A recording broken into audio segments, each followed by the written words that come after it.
안녕하세요. 오늘은 택시가 지금 사회적으로 처해져 있는 현실, 요금, 그리고 시대적인 배경, 환경, 우리가 처해진 그런 현실이 있죠. 이런 부분에 대해서 한번 말씀을 드려보겠습니다. 지금 그래프는 특가법상 운전자 폭행 발생 건수를 얘기하고 있는데요.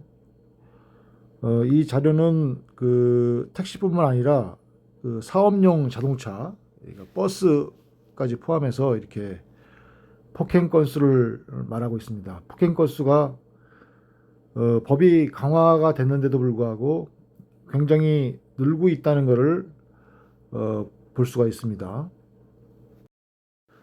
여기 보시면은 2018년도부터 22년도까지 자료가 나와 있는데요.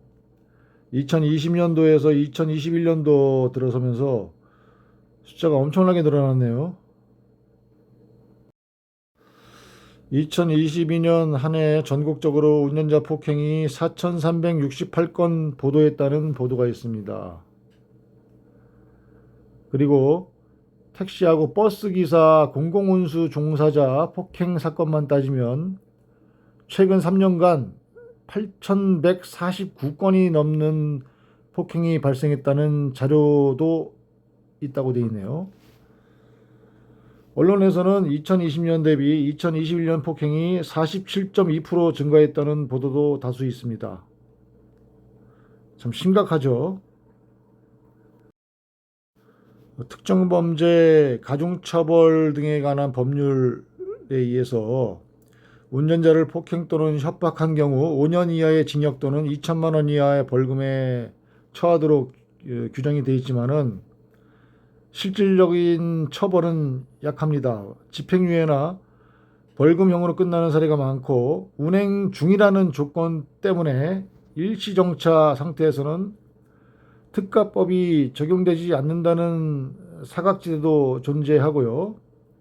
또 승객 폭행을 단순 폭행 수준으로 보는 인식이 아직 강해서 가중처벌 대상이라는 인식이 미약하게 적용되는 경우가 많습니다.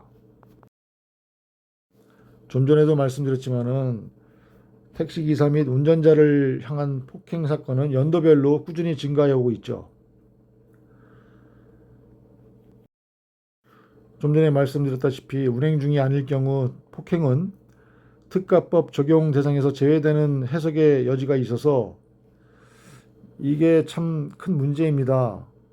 택시기사는 차를 두고 떠날 수가 없는데 차에서 내렸다는 이유로 그게 특가법에서 제외된다면 그게 아니지 않을까요? 그런 것도 법의 개정이 좀 필요할 것으로 보이고요. 보호장치, 격벽 같은 그런 물리적 안전장치에 대한 그런 것도 미흡합니다. 그런데 요금은 어떻습니까? 택시는 자영업자지만 물론 개인 택시의 경우를 말씀드리는 거죠. 근데 일반 법인 택시도 사실 마찬가지죠. 요금을 마음대로 정할 수도 없습니다. 정부와 지자체가 통제하고 있죠. 인상하려면 사회적 논란이 따라붙습니다. 유류비, 보험료, 수리비, 호출 수수료, 카드 수수료 전부 다 우리가 부담하죠. 그럼에도 우리는 시장 자율성도 정책 지원도 한 푼도 없습니다. 결국 우리는 공공 서비스를 수행하는 사업자, 국가 교통망의 제일 말단에서 책임만 지는 존재가 된 것입니다. 얼마 전에 한국은행에서 그런 기사도 냈죠. 한국은행에서 왜 그런 얘기를 했을까요? 참 주제넘다는 말씀을 드리고 싶은데 앞으로는 인공지능 로봇 택시 시대다. 그래요. 그 말 듣는 기사들은 참 마음이 아픕니다. 우리는 변화를 거부한 적이 없습니다. 다만 우리의 삶과 현실을 무시한 변화를 말하지 말아달라는 겁니다. 사람을 태우는 일은 단순한 기술이 아닙니다. 그것은 책임이고 신뢰이며 공공의 안전입니다. 로봇이 그 마음을 대신할 수 있을까요? 제가 무슨 말씀을 드리는지 알겠죠? 제가 수없이 영상으로 제작한 것이 바로 그런 부분이죠. 택시는 단순한 이동 수단이 아닙니다. 밤늦게 귀가하는 시민, 버스 끊긴 학생, 시민, 갑작스런 응급환자 모두 우리 손에 실려갑니다. 때로는 그렇단 얘기죠. 그런데도 정책은 공공성을 강조하면서 보상은 없습니다. 폭행은 늘고 법의 보호는 약하고 요금은 통제되고 변화는 일방적으로 강요됩니다. 그럼에도 우리는 오늘도 도로 위를 달립니다. 우리 택시는 결코 낡은 산업이 아닙니다. 우리는 여전히 대한민국의 교통을 지탱하고 있습니다. 그리고 제가 말씀드린 건데 우리는 존중받을 자격이 있습니다. 자, 이 얘기를 안 할 수가 없겠어요. 19세기에 영국에서 했던 붉은 깃발법 이런 얘기를 택시에 빗대서 많이 하는데요.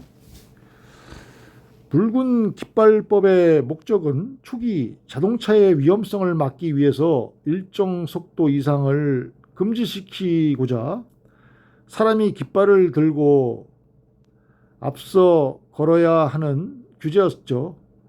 당시 교통 사회 환경과 안전 문제에 맞춘 법이었습니다. 참 이것을 비교한다는 것 자체가 참 어이가 없는데요. 이미 우리 택시는 같은 자동차 산업이고 이미 안전 규정, 면허, 보험, 공공성 등 법적 장치가 있었고 우리는 법의 테두리 안에서 그리고 많은 제약 속에서 움직이는 그런 산업이었습니다. 좀 전에 그런 걸 계속 설명드린 거죠.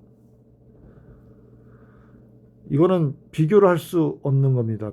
붉은 깃발법은 교통 안전을 위한 규제였고 택시 문제는 사회적 보호와 지원, 시장 자유 부족 문제 이것을 논리적으로 대응할 수 있는 범위가 아니죠. 성격이 전혀 다른 겁니다. 이걸 얘기하면 안 되죠. 우리는 정부의 엄격한 규제와 통제 속에서 지원금 한 푼 없이 공공성을 갖고 영업을 강요당한 교통수단이었습니다. 그저 힘없는 약자일 뿐이죠. 제가 이런 말씀을 드리며 마무리하겠습니다. 우리 한국 사회는 분노의 사회, 그저 만만하거나 하찮아 보이면 공격해서 만족감을 느끼나 봅니다. 이용은 쉽게 하면서 존중은 잊은 사회.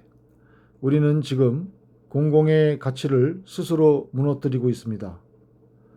우리가 누리는 혜택이 얼마나 소중한지 다시 한번 생각해 보길 바라겠습니다. 시청해 주셔서 감사합니다.